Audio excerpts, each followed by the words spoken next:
Welcome to the Samson Strength Coach Collective podcast. I am your host, Anthony Grasso. We are joined today by Jordan Nieuwsma, who is the Assistant Director of Sport Performance at Elon University. And that's in North Carolina, right? Correct. Yep. North Carolina. Nice. So I'm assuming you guys didn't get hit with the massive rain and cold storm that we got hit with last night. You guys are okay? Nope. Yeah. 65 out right now. So. Nice. That's enjoyable. That's much more tolerable than what we're dealing with. So he assists with football. He also he's a director of strength and conditioning for men's and women's soccer and women's basketball. Let's go through certifications. Everybody who's listening to this podcast before knows I struggle when we have these two certifications back to back, but he is strength and conditioning coach certified through the CSCCA, and he is a certified strength and conditioning specialist through the NSCA. Wow, that's probably the best I've ever done it. You saw RPR Precision Nutrition. Concordia St. Paul, played football, got his bachelor's in exercise science and sport management. He's a double major, and that is also where he got his master's degree in exercise science. Just to name a couple of the places that he's been, more than a couple. You got Wisconsin, Minnesota, Concordia University, St. Paul, Mizuno Northern Lights, Inspired Athletics, and S-Star Sports Performance. I think, did I say that correctly? Yep.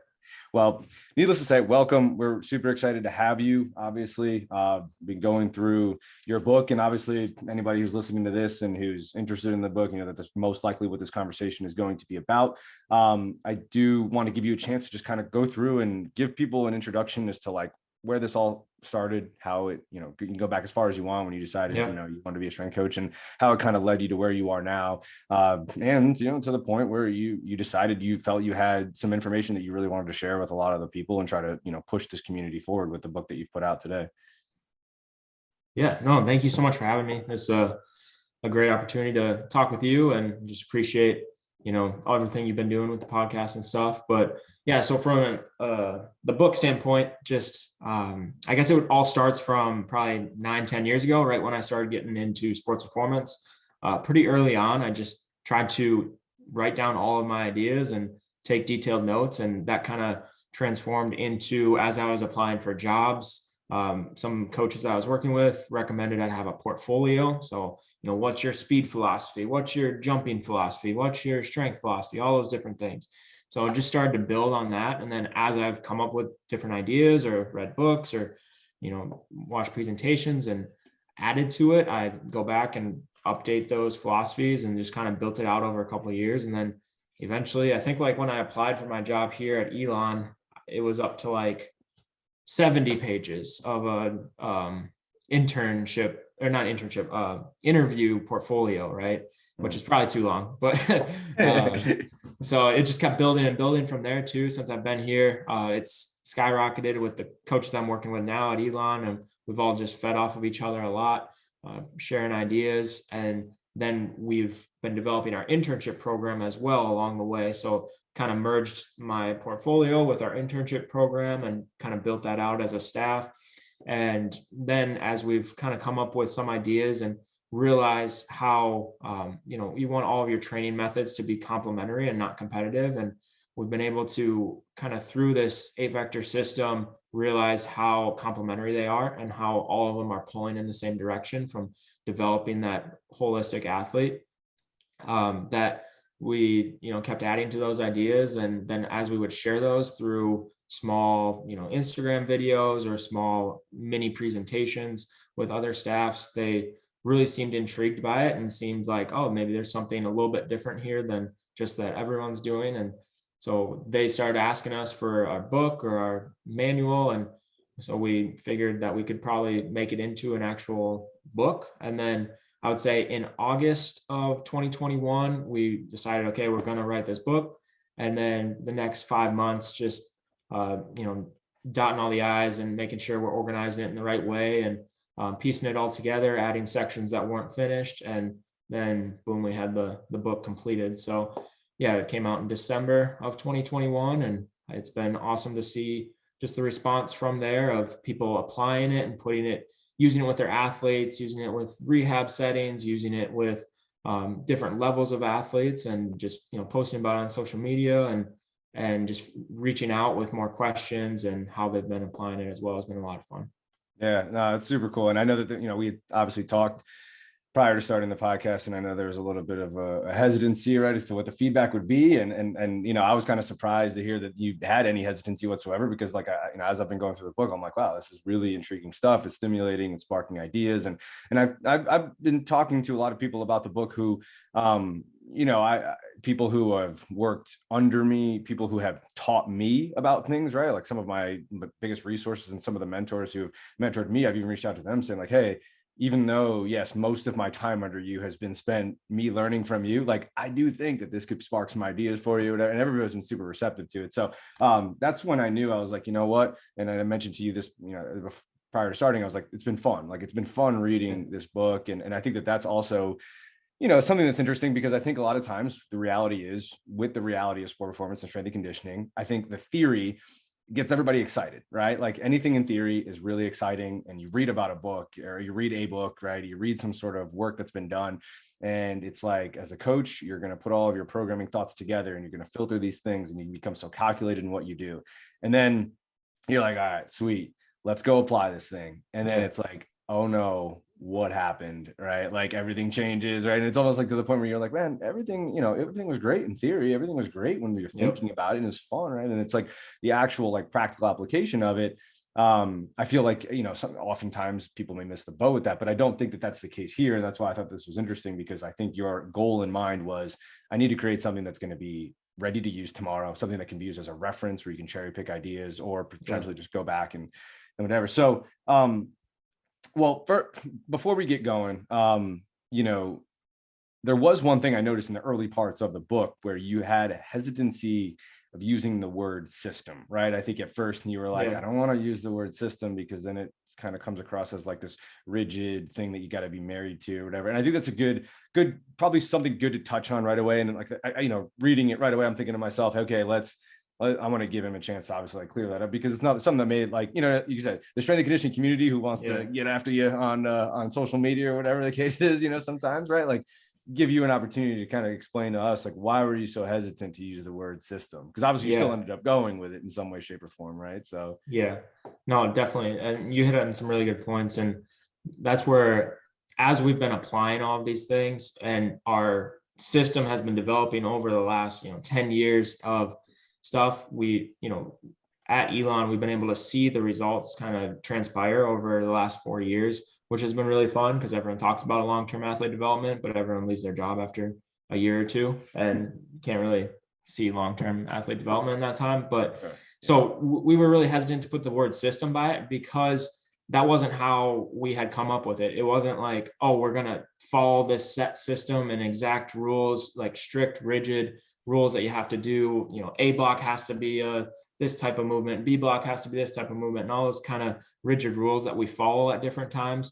That was not how we came up with it. We came up with it with everyone just sharing their ideas and a lot of free flowing ideas. And so by putting the word system behind it, then we thought, oh, it's going to limit our upward trajectory, our upward continual growth.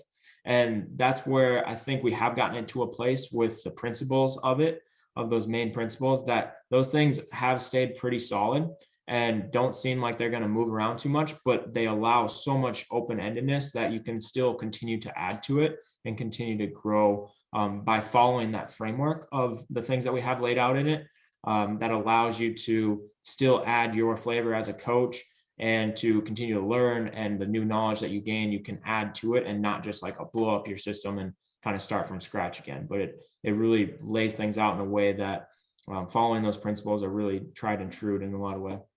Yeah, no, that's a great answer. And I'm glad you're able to clear that up, because in my mind, when I first read it, I'm like, oh, well, why? I'm like, I love the word system. It makes me feel like I actually have something to play. And then it's like, well, it's others out there. It's like, you don't want to feel like you're stepping into something that has to be this way from start to finish or whatever. Because obviously, pretty much everything you described throughout the book is how, you're trying to provide some sort of cure for the chaos that's going to be provided, which obviously, assumes that there's going to be chaos, right? So I think that's the idea, is that we're prepared. And I think too, along with that, like the hesitancy was, oh, it's just so simple. Like it just makes so much sense.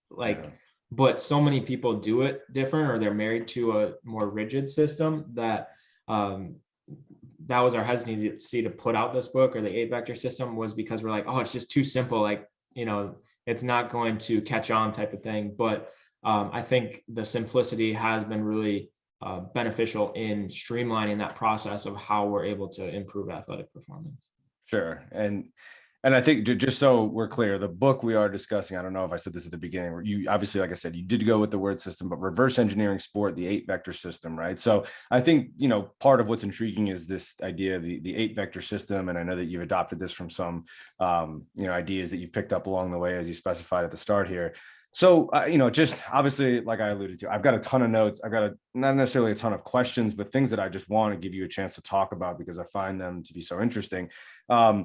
Where the best place to start is, I'm not totally sure. I'm just going to kind of take a look at my notes and we'll go from there. But I do think that I've got like 4 angles of cutting, energy system specific to multi-directional movements, critical movements, blah, blah, blah. But I'm looking at my notes. Why don't we start with the idea of the task analysis of sport? Because, and I talked to Joel Reinhardt about this, right? And it's like, we give these like instructions on like ways that we can identify and actually, the name of the book is Reverse Engineering Sports. So if you're reverse engineering anything, you need to figure out what the problem is first, right? Before you provide some sort of solution. So I do think that maybe touching on that first, right? I've got research, demands and key tasks, individual athletes, limiting factors, and limiting factors being a key word there. So if you wouldn't mind just kind of taking us through your thoughts on that, because I think that's a great place to start, at least where we kind of work from the bigger, motor and then kind of into its, intricate parts. Yeah, I would say it kind of came about from, so I'm more of a football player, like played football in college. So some of those things are intuitive when it comes to working with football. But then when I started working with tennis or working with golf or working with soccer, these sports that I don't have as much experience with, it was like, okay, some of this stuff just doesn't work and doesn't fit. And so my major breakthroughs when it comes to the things that I'm applying with my athletes have been coming from the more I understand about the sport. And so we really, truly have to increase our knowledge and understanding of the sport so that some of those things start to become more intuitive of what you're doing with your athletes. And so it's going to start with just analyzing the game, analyzing the main scenario. So starting big, starting to work a little smaller. So once you understand the game, the main rules, the main goals, all those things, then whittle it down to the main scenarios. What are those? Every sport has a couple key scenarios that the athlete's going to find themselves in a number of times throughout the game, and them executing positively or negatively is going to determine the outcome of that game. So identify what are those really main situations that they're going to be in over and over again, and then take those situations and break them down into what are the main constraints of that situation, what are the main information that they're coming in. And this is where having a background or understanding with the constraints-led approach and more motor learning type of things is helpful.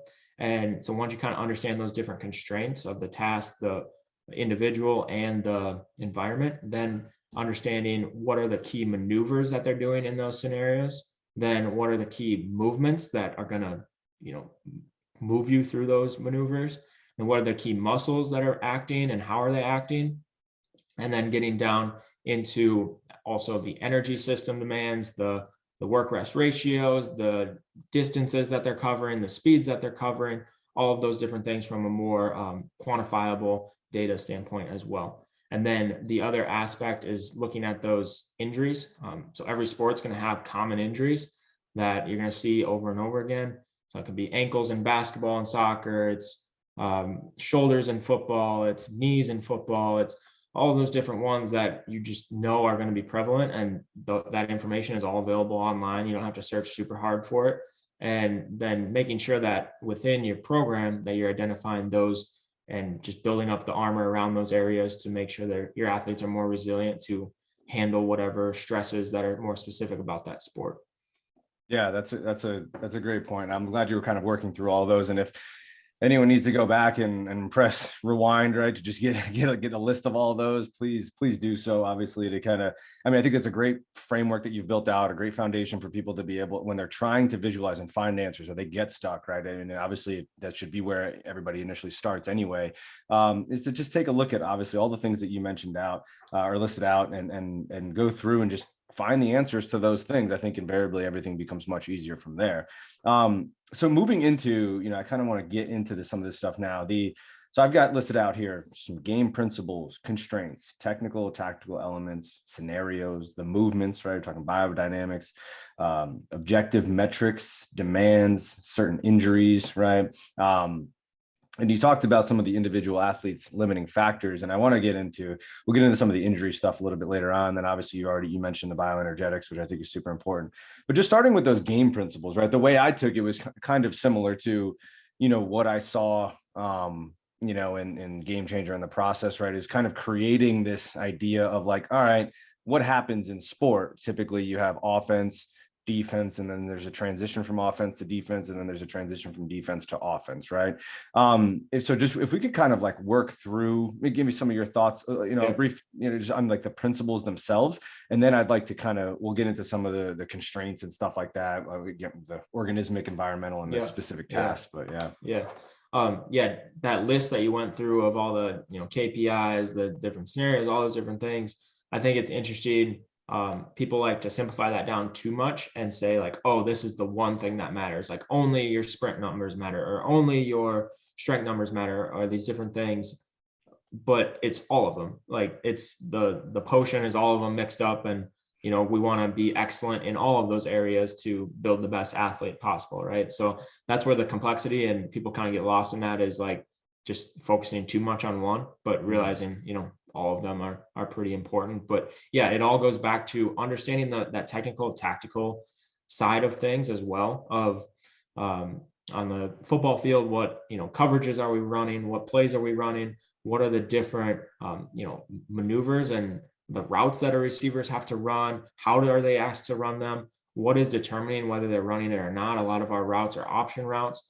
And so just the more we can understand that and how we go through about understanding that is, I think reading is really important. I think talking with coaches, talking with players, sitting in on meetings as much as possible, just having a growth mindset when it comes to those things is really helpful to help wrap our minds around it, because those maneuvers and those intentions that they have and the goals that they have within the different scenarios is really going to determine a lot of things when it comes to how they're cutting and why they're cutting, and how physical they are in that situation, or how much they're avoiding physicality and all of those things. So it's not necessarily a simple answer, but it is trying to understand a deeper concept with those game principles of what are those main simplified goals, what is the bare minimum of what we're trying to accomplish, and then working our way up from there, and leaning on the coaches a little bit more. And I know strength coaches don't always love to do that because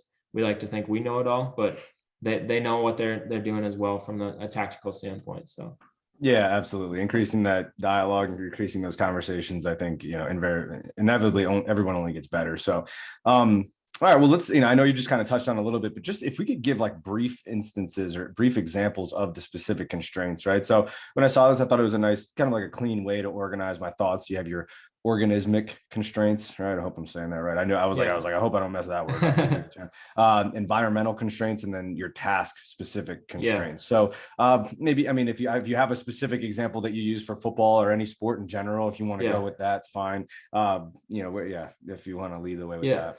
Yeah. So the organismic or the individual. So looking at the individual athlete, okay, what is their range of motion ability? What is their strength tissue ability? What is their power ability that they're able to jump or project their body out? What is their speed?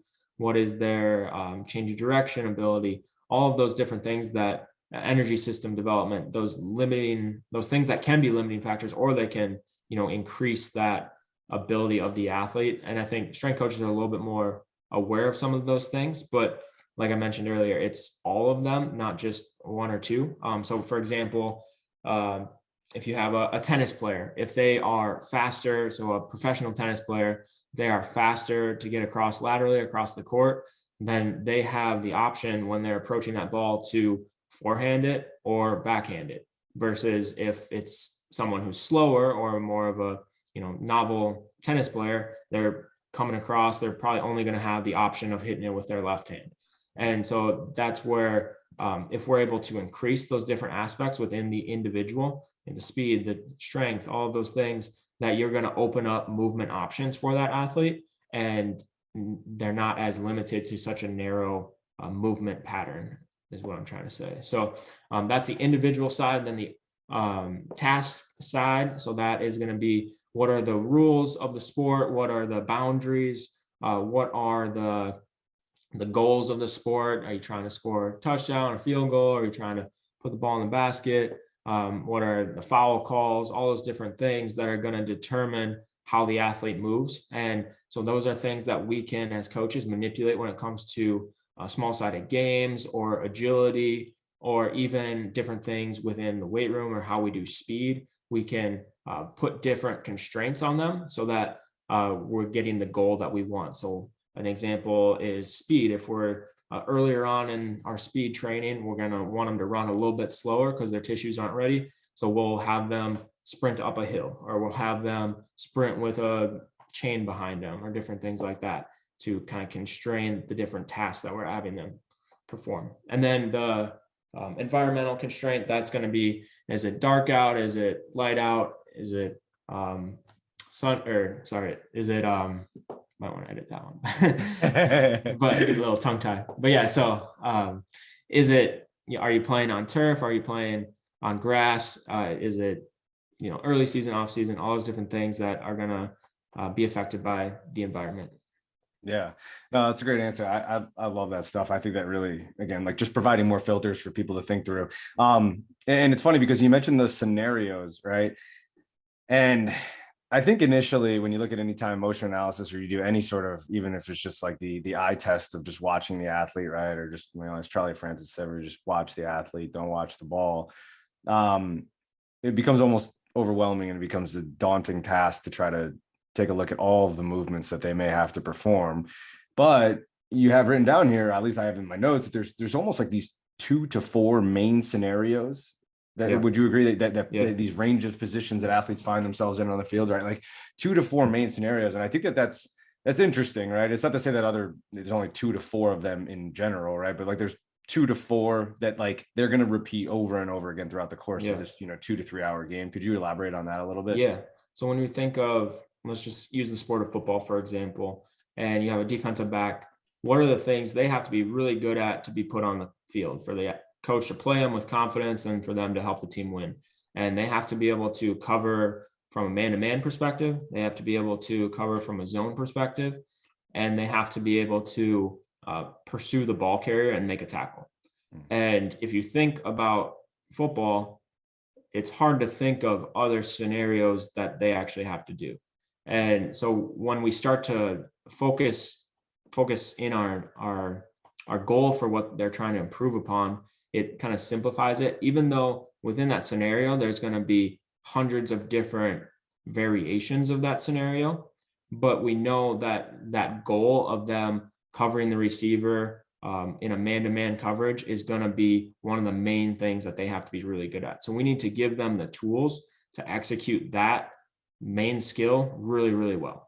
And so, that can be broken down then into, they need to be really fast. They need to be able to accelerate, decelerate, change direction really fast, because they have to perceive what the receiver is doing and put their foot in the ground and then reaccelerate to beat the receiver to where he's going to go.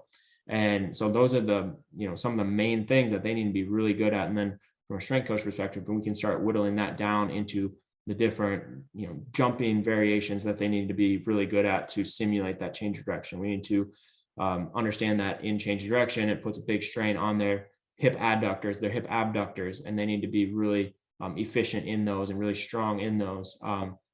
They need to be able to stay laterally to stay in the cylinder of the receiver at different times if they're in press coverage or different things like that. So that's where it can start to now affect what we're actually doing in the weight room, because we need to focus in our vision on what actually is the goal of improving that athlete. Yeah, absolutely. So I'm kind of like, battling myself here, because I do want to move in a certain direction with this. And I know I do want to get to the vectors, right? But I think there's something that's interesting here, right? Is the idea that, these critical movements that you're talking about, right? You talked about there's ways we need to prepare them. These, I guess like I texted my friend a couple of years ago, I think it was, and I was like, hey, I was trying to like figure out a way to like sum up like what we do. And that's why I think this was so intriguing to me, because you're saying to yourself, you have specific movements and you just simply need to figure out how often those movements occur and in what energy systems they need to exist in on the field, right? Given the scenarios that we just outlined and the constraints and all that kind of stuff. So you've got a few filters, right? There's a few criteria here that you can look for. That's what I think is intriguing about the book. But now when we talk about, taking a look at these movements and trying to develop them and make sure that they're prepared to handle these movements to this principle of specificity that you've talked about, right? Stressors that complement, not compete with one another, and have like a mesh and a blend, right? How do you kind of like work your way from the information that you've gathered to then kind of filtering down and getting into some of these things you talk about? Okay, I have this information. I've taken a look at my time motion analysis, right? Taking a look at all these things that I've mapped out, my principles, my constraints, everything that goes with that. You've talked with the coach, your technical, tactical strategy and all that kind of stuff. Now it's like, well, I need to figure out a way to make sure that the things I'm doing actually have some sort of correlation and transfer, right? There's a specific criteria that Yuri Vergashansky has mapped out. And you touched on it a little bit. You were going to go that route. I'm glad you didn't go like full bore into it just yet, because that's kind of where I want to go now, right? And I think that this specific criteria is vital. I don't know how many people use it, but I'm like, well, it's a checklist of, 5 or 6 things. And obviously the more you check off, within that particular area, it's obviously you'd like to imagine that you're heading in a better direction, right? So if you kind of want to talk about that, and then we can get into like the specifics of like what's done, but like specifically like your thoughts on actually ensuring that there is transfer that's taking place, and that you are actually taking the movements and the things that you are doing in training actually have this dynamic correspondence checklist, right? Like I think that's everybody kind of like uses it in different ways, and everybody's got different ways that they want to kind of break it down. But I do think that there is something to be said there when it comes to like, all right, I've got a checklist. I know what needs to get done, but let me actually go back and challenge some of the initial thoughts that I've had my whole life about how I go about preparing athletes and whatnot. So, if we want to just kind of talk about some of the checklist that you use to ensure some of this criteria for transfer. Yeah.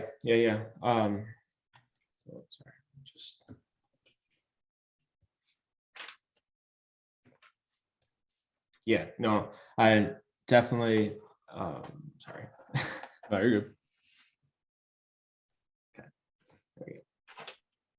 Yeah, from a training standpoint, just how we analyze it and how we start to break it down into the more minute things, or the actual application of the exercises we're using and the scenarios that we're putting our athletes in, it really does need to be filtered.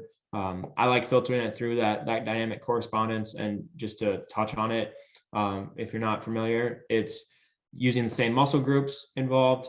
Second one would be same range of motion and direction of motion. The third one would be same type of muscle contraction. So that's eccentric, isometric, or a dynamic stretch shortening cycle. The fourth would be in an accentuated regions of force production. And the fifth would be the magnitude of force and the duration that it's applied. So that force, velocity, dynamic of it. But and that's not mine, that's Yuri Vergashansky's, like you mentioned, obviously. But just filtering it through some of those things of, okay, how similar is it? And there's times where we can be very general with the different exercises, and so that's where I like to use the framework of vertical integration. So we've kind of talked about the technical, tactical stuff, and now we're starting to get into that physical side of things and breaking that down into what do we actually need to cover when it comes to that, what areas that we need to spend our time in the most, right? And so that's going to be from a vertical integration standpoint, we want to attack speed for sure. We're going to attack change of direction, speed, agility. We want to address power development. We want to address just the strength development of the athlete, then the energy system demands of that athlete, and make sure they're prepared properly for those. And then just the range of motion or mobility standpoint as well. So we have those 5-6 different categories, and we're going to keep those prevalent or present within training at all times, but we're going to emphasize or de-emphasize those as well. And then we can take that model and apply it to any sort of field or court sport. And then we go back to the sport of, okay, that we need to work on speed. what does that look like for basketball versus soccer, where soccer players, they got to run a longer distance when they're making a full speed sprint, versus my basketball players, it's going to be a lot shorter spaces. So I need to prepare them for those different aspects, and, more acceleration focus when it comes to basketball, and a little bit more top end speed focus when it comes to soccer. And so those things, again, it's always we have those categories, but it's always going to go back to that sport of determining what we're actually doing to prepare them properly for their sport. Yeah, I think that's super helpful. I appreciate you walking through that like that, because I think that's a good way for people to kind of alleviate that overwhelming feeling that they have, or that stressful feeling they have when coaches are trying to take a look at what's actually being done. So if we can kind of get into now we talked about, some of the different ways that, like, okay, I got the constraints, all the different variations of those constraints. And I thought something that was really interesting to me was the fact that you've outlined, and this is something I believe for a while, is that you're going to have different movement patterns, right? But it could be the same task that the athlete is trying to solve, but he or she's going to use a different movement pattern almost every single time they actually go to solve that task. Mm-hmm. So I guess the question then becomes like, well, what does that mean for us then? If you have, obviously these rigid guidelines that we go by, right? And I think a lot of times coaches do. It's like, hey, here's this perfect model that I would really like to set out for my athletes. And when they can execute this particular model, or this particular way of moving for this particular pattern, then I'll know I've set them up for success, right? And I think you would probably make the argument that they're not set up for success, right? Given the fact that one of the main notes I took down was like, okay, you have different movement patterns to execute the same task, right? So does that make things complicated? You know what I mean? Does that make, you know what I mean? Right. It's again, like, that's something that's like, I would read and I would say, oh no, like, well, what do I do then as a coach, right? Like, I don't, so is there a way that, like, we can alleviate some of that complexity as well? Yeah. So if you ever want to take a really good athlete and make them a really bad athlete, or watch them not perform really well, give them a ton of internal focus cues for them to focus on while they're doing it. And that's what we do. That's what a lot of strength coaches and coaches will do often is, hey, I want you to execute this skill, but not only do I want you to, have this outcome, I want you to do it this exact way to perform that outcome. And that's just not how our bodies work. And that's how you're going to have that paralysis by analysis and make that athlete slower and less efficient and look rigid. And that's completely the opposite of what we want. Instead, as coaches, we should, clearly state the goal that's trying to be accomplished, right? We're trying to put the basketball in the hoop, or we're trying to get to this line faster than the other guy, or we're, some of those basic things, or you're trying to cross the goal line without getting tackled. Some of those basic things that we know the end goal, and that can be clearly stated, but then how they go about accomplishing that, we need to take our hands off and just allow a lot more ownership of the athlete in that situation. So we apply this a lot within our agility and within our change of direction as well. We don't give them very many implicit internal cues when it comes to our change of direction or agility. Our change of direction is a little bit more controlled from, hey, we want you to cut at this angle or towards this area. But we allow them to be more creative in how they're doing that. So we want them to throw in a spin move. We want them to throw in a head fake. We want them to project out as quickly as they can. We'll use a medicine ball to project out. We'll jump at those different angles and kind of allow different variations within that direction of that angle. And then when we get into our agility stuff, we go back to those main scenarios of that sport. We put them in that scenario, and we're just going to manipulate the constraints slightly, but then allow them to execute whatever they feel is best to accomplish that goal. So we'll manipulate the constraints, but they are in charge of how they're going about their movement and how they're cutting and how they're accomplishing that goal. Yeah, that's awesome. And obviously the variations of how you can manipulate constraints is probably its own separate podcast. But before we go down that rabbit hole, let's get into the vectors, right? So I've got them, listed out here, and it's like you said, it's something that I think will start to like organize people's thoughts a little bit. So you're linear forward, linear backward, lateral left, right. forward 45, left and right, backwards 45, left and right. So if you kind of just want to talk about specifically, and I guess the questions that I have, if you want to just give a general overview of these vectors, you talked about magnitude and direction and compass, right? Like the idea of just saying that something is moving at 23 miles an hour is an incomplete way to describe something, right? There needs to be a deeper sort of evaluation of that particular an assessment or analysis. So yeah, if you want to just kind of take us through the vectors, magnitude, direction, compass, and then if you can, if you don't remember, I'll bring it up, but the lack of vertical and rotational aspect to the vectors, or at least, they aren't listed out here in the main 8 vectors, right? But you obviously alluded to in the book, they're extremely important, and where they show up for those who are wondering, hey, where's vertical and where's rotational, right? Yep. Yeah. So as we, reverse engineered and look at the sport and start breaking it down, we noticed a couple of themes in how the athletes are moving. They have to be able to move in all directions, 360 degrees. They have to be able to move in all directions. Some sports and some positions are heavily favored in some certain movements. But that's, as we get down into the more nitty gritty stuff, but they all need to be able to move at those different angles, accelerate at those different angles. And then as we get into the change of direction, you think of in football, again, a wide receiver, their route tree is literally the 8 different vectors. And then if that's the receiver's route tree, then that's also what the defensive back is going to have to cut at as well. And so we break it down into these basic different vectors because it's a little more detailed than just saying, hey, we're going linear and lateral. That doesn't quite cover the angle. And how do we know that? If you were to go out and move at an angle, you're going to use quite a bit different muscles than you are at just going laterally or just going linearly. So we want to get as close as we can without being too constrictive with the directions that we're moving through. And so how we go about that, sorry, I kind of lost my train of thought there. No, you're good. What was the last thing you asked? Oh yeah, so we listed out like the vectors and everything, and then if you kind of want to just talk about where, or you could just go through the vectors, but just talk about like the vertical and rotational aspect, like gravity and then diagonal fascial lines stuff. I thought that was really interesting stuff. Yeah. So we know we need to be able to move in all those different directions. The ones that we don't necessarily label in the 8 vectors is vertical and rotational, and that is just because they're assumed to be involved in all of them.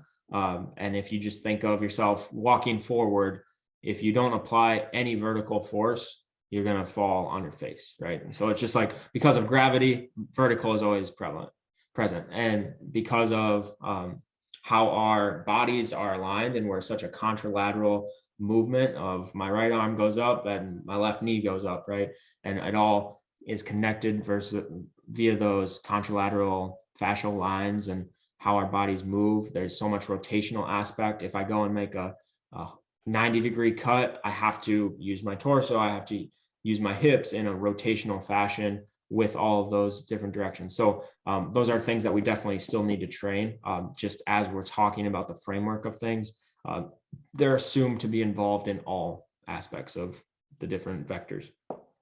Absolutely. Yeah. So one thing I want to get into before we get into some of the 8 vector plyo prep and some of the ways that you implement some of these multi-directional movements and the way you look at them and way you view them. And I know it'll be tough to sort of demonstrate this in the podcast, which is why I do want to give you a chance to emphasize the QR codes that are in the book. That's probably one of the first times I've seen that. So yeah, the ability to obviously go through, not only read the book, but get access to legitimate, specific videos that are going to outline these things and give coaches a visual on how to execute these things. But before we get into that, if we almost want to just take this like it's an actual training session from the top to bottom, and one of the things I love when you talk about the warm-up, right? I think there's this, and it's always bothered me too. Like the warm-up is just like, okay, it's just something that I need to do to increase my, my core temperature or whatever the case is, right? But that's obviously not the case, right? There should be specific objectives and a specific agenda to the moment that you start, right? And you step on the line as an athlete and you're a coach and you're trying to prepare them for what's going to happen. So I've got down here, kind of just the way you flow through things, right? The idea of specifically the keyword performance prep, right? Plyometrics, weight room, and how you flow into what's going to be done during the day, whether or throughout the training session. So if you kind of want to just briefly talk about your thoughts on that. I love that, to be honest with you, because I thought it was interesting that you said instead of a warm up, we use the word performance prep, and instead of, sprinting, we use speed prep, or basically it was kind of all built around whatever the theme and the emphasis for that particular day was going to be. And I think that's a really important thing, and maybe something that even some of the best coaches out there might be overlooking right now, is the idea that, hey, like when your athletes start warming up, like are they just kind of going, like is the theme just like, hey, like we're just understood, we're gonna mess around a little bit here because we know like first couple of minutes here we're just moving around, we're not doing anything serious, right? We're just kind of just trying to get us going, right? If you're just looking for blood flow for the sake of blood flow, I mean, right, like it's a totally different conversation. So you just kind of take us through your thoughts on that. It doesn't have to be anything crazy extensive, but I did think that was a really interesting part of the book, and I was like sitting there like pumping my fist. I'm like, yes, finally somebody said it. Yeah, exactly. So the time that we get with our athletes is limited and valuable, and we need to take advantage of every single minute we get with them. And when we have a training session, whatever the main goal in that training session is, we need to make sure we're preparing them properly for that.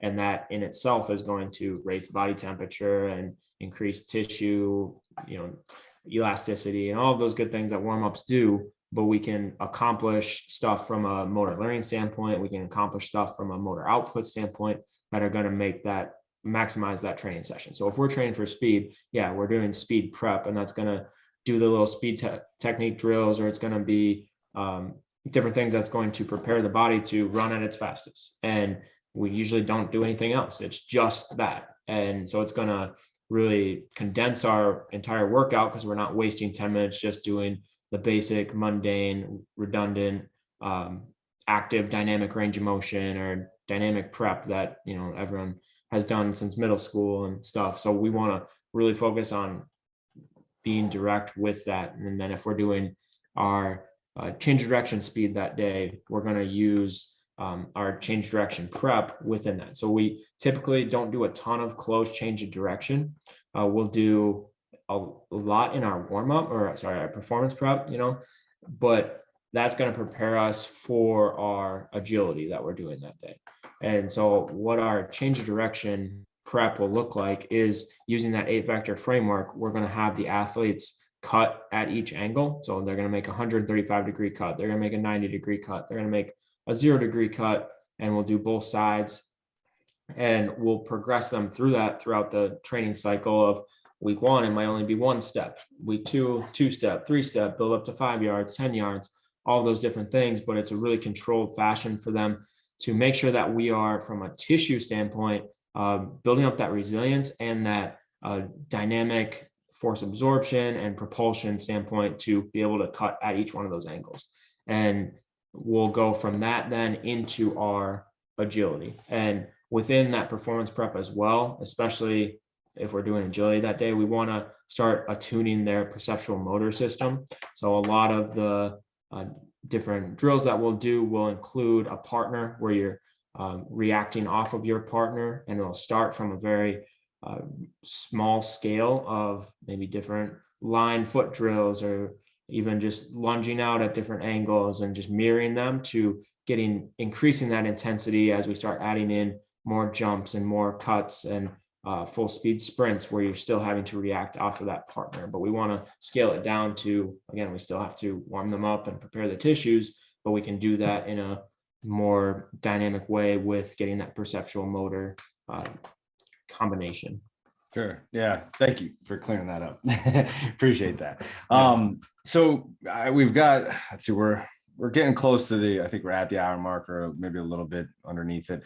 And I want to be cautious of your time. I know you guys have a game tonight, but if we could just touch on the 8 vector plyo prep and the 8 vector cut drill. So just kind of, I know it's tough to do over a podcast, right? Or without sharing your screen, right? But, and people who obviously are really interested in this, they can, go buy the book, and the QR codes are in there and it'll lead you to where you need to go. But yeah, if you could just kind of take us through the 8 vector plyo prep, the 8 vector cut drill, so that we know, sort of get a better idea of what you're talking about, but also a key point that I think you made in the book was that these thoughts and this particular system has made its way into not just what you're doing with your athletes specific to you, but also with your athletic trainers are going through, and kind of the way that they're visualizing the way that the athletes actually have to move and coordinate themselves and whatnot.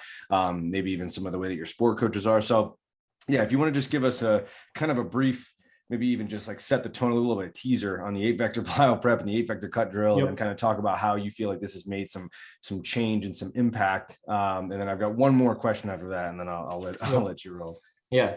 So from training change of direction, speed, we're mainly going to use our change of direction 8-vector cut drill. We're going to use our extensive tempos using the 8 different vectors, and then we're going to train them from an explosive standpoint using the change of direction jumps. So starting with that change of direction speed drill, we'll have the whole team up. We'll do it with a full football team on the field, do it with a full soccer team in their warm up, all those things that will have the whole team spread out. Everyone's about 5 yards apart. Coach gives them the direction. Hey, we're going to cut out at 135 degrees using 1 step, 3 step, whatever it is that day. We'll usually go through different speeds as well. So the first time up might just do a stop. So they have to go like they're going to go into that 90-degree cut, but they have to stop and stick it and be able to control their body in that way. And then the next time up, they're going to go 50%. So just nice and smooth. Again, being creative, being smooth, fluid through that cut. Then the next time they'll go 100%, trying to go as fast as they can, trying to go so fast that they fall on their face. But just trying to really develop that ability to decelerate, withstand, and transmit force in all of those different angles. So that's kind of the change of direction part. We'll progress that up from a speed standpoint, adding distance, and then we'll add a partner in as well with that, where you have to start reacting off of it.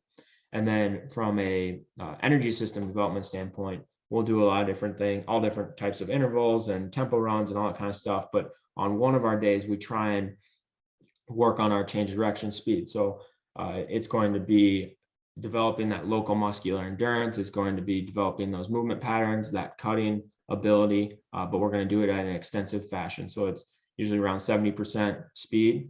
So still fast, but not maybe like you're getting timed. And how it's going to work from a change of direction standpoint is there's a couple other ones that we'll throw in there as well, like a figure 8, but from the 8-vector cut standpoint, we're going to do a zigzag. So 135 degrees cutting down the field. And then we'll do a box. So 90-degree cuts at the box. Then we'll do a triangle. So about 65, 45 degrees on that triangle, where you have to cut at more of an acute angle, open up, run to the next cone, cut, work your way around. And then the last one is just a traditional shuttle, might be 5 yards, 10 yards, 15 yards, but just going back and forth, having to turn 180 degrees, decelerate, and get out of that cut. So that allows us to get that extensive motion and our aerobic system where we're working for 8 to 10 seconds. And we're having to repeat that over and over and over again. And then sorry to cut you off, Jordan. Did you just say that movement skills can be performed in a sub-maximal fashion? Is that maybe we need to just repeat that out there for all the coaches who are unaware that that can be the case, and arguably should be preferably be the case, right? Yep. Yeah. We try and do it on so we have our high-low system, and our low CNS days is where we're working our aerobic energy system, and we'll taper down that intensity, and it's still quality movements where they're being intentional. And it's actually in some ways more similar to some of the cuts they make in the game, because they're not always cutting at 110%. They have to make multiple cuts and be in a fatigue state. And so we're kind of getting just above and just below that with our high and low days. That's awesome. I appreciate that. And you're tempting me right now, because I do want to get into the high-low stuff, but unfortunately, I don't think that's going to be, because there is something I want to get to before we have to end our time here. So, can we hit the jumps too? Yeah, if you go through the jumps and then obviously kind of just talk a little bit about I don't know, just the way that like what you've done is kind of like rework the framework and like the thought process of like the people you work with. Like I said, I think it was awesome when you're like, yeah, this has made its way into, athletic training rooms where they're kind of, doing things a little differently. And then I'll bring this up obviously, but the last thing I'll talk about is just how you guys evaluate whether what you're doing is working or not. And you talked about the speed increases over time, the 1.5 to 2 miles an hour over 4 years kind of thing. We'll finish up with that. But so if you just want to kind of lay out the land for us on the jumps. Yeah.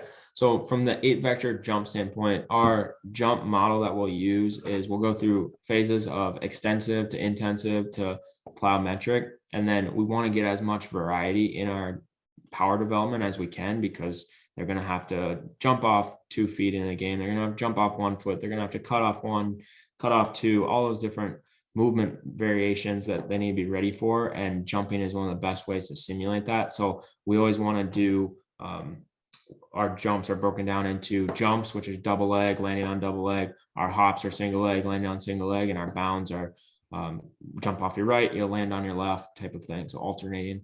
And so we kind of took that and then married that with the 8 different vectors. So the different shapes that I talked about in the extensive cutting we'll use for our extensive jumps and extensive bounds.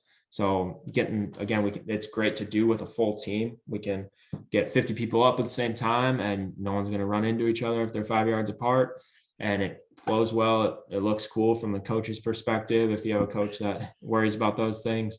But it does work in a very efficient manner, and it maximizes our time because we get everyone up quality reps at the same time.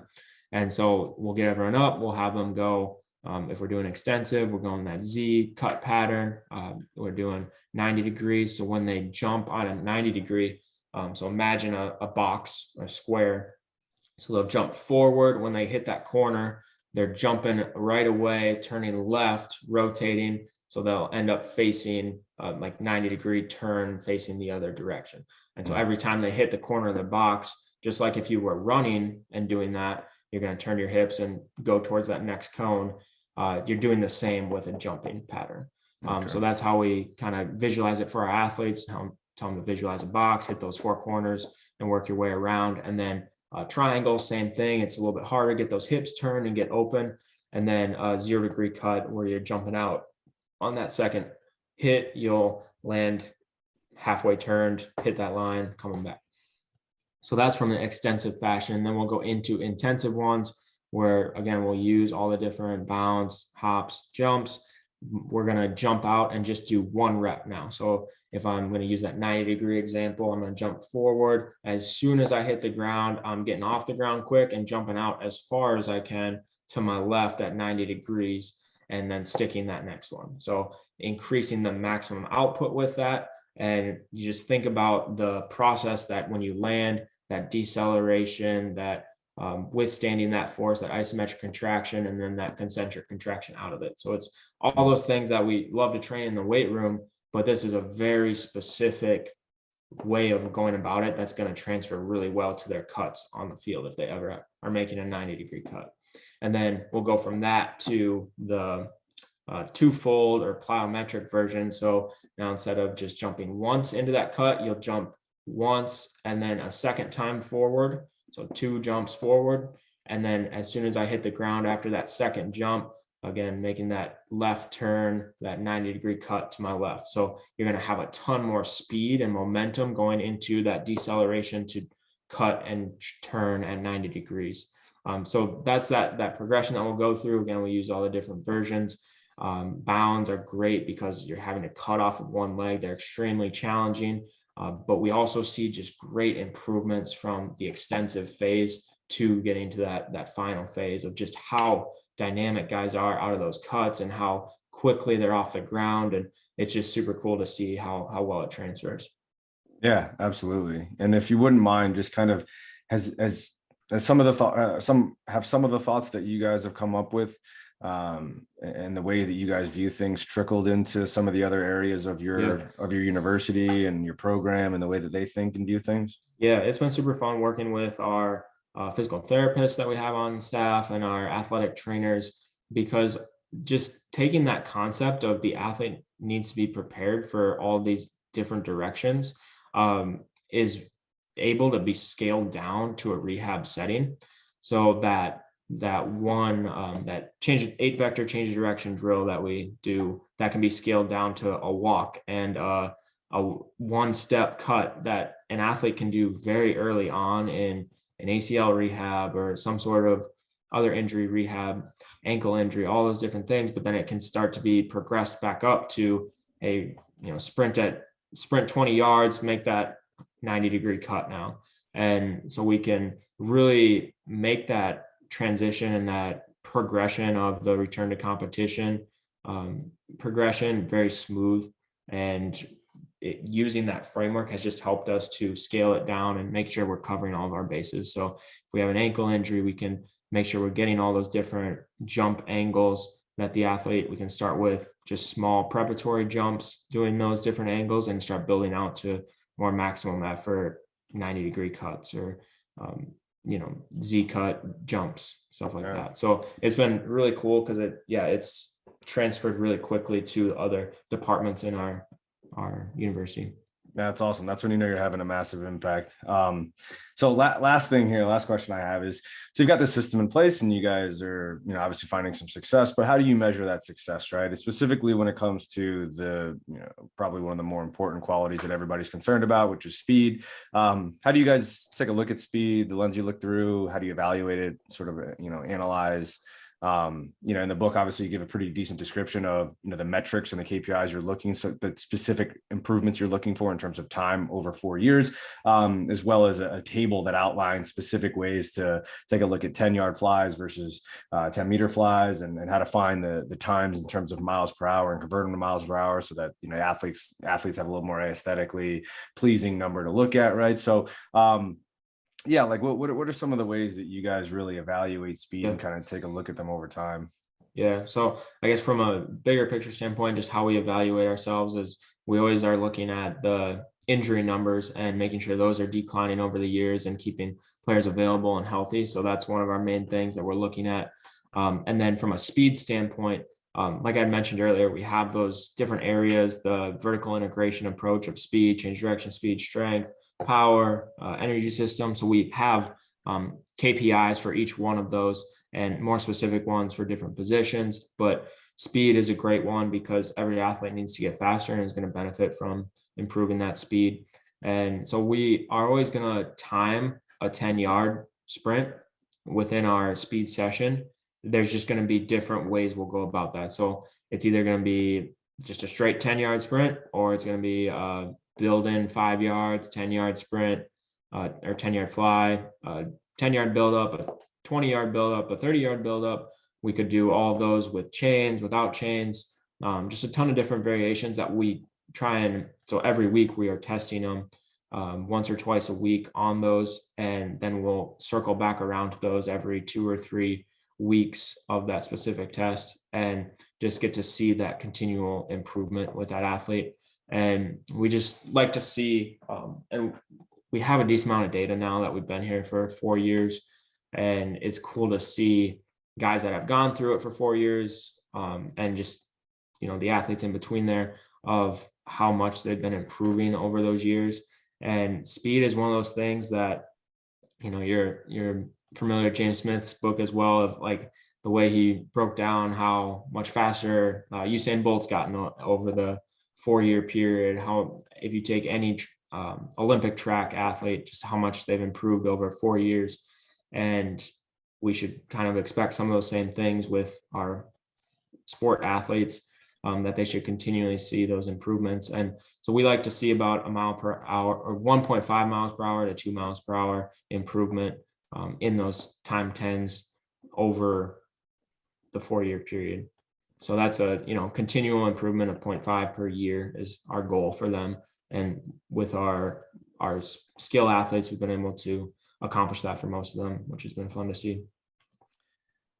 That's awesome. Yeah, I appreciate that answer. And obviously for those who are interested, I'm not going to have you, list out here right now the specific equation and formula you guys use to convert those times into miles per hour for sprints, but it is in the book. There's going to have to be certain things that people go look in the book for. So, obviously we're about the end of our time here. Unfortunately, we got through a decent amount of the notes and the question I have, but we'll probably have to have you back for a part 2. Jordan, if there's any way that people can find you, get in contact with you, social media, whatever it is, let them know. And obviously I'm usually allow the guests to give some sort of like resources or anything that they think. Obviously plug your book, you know what I mean? Let everybody know what, I'm sure you got a decent resource to plug there. So definitely reach out to me through Instagram, get my phone number, call me, email me.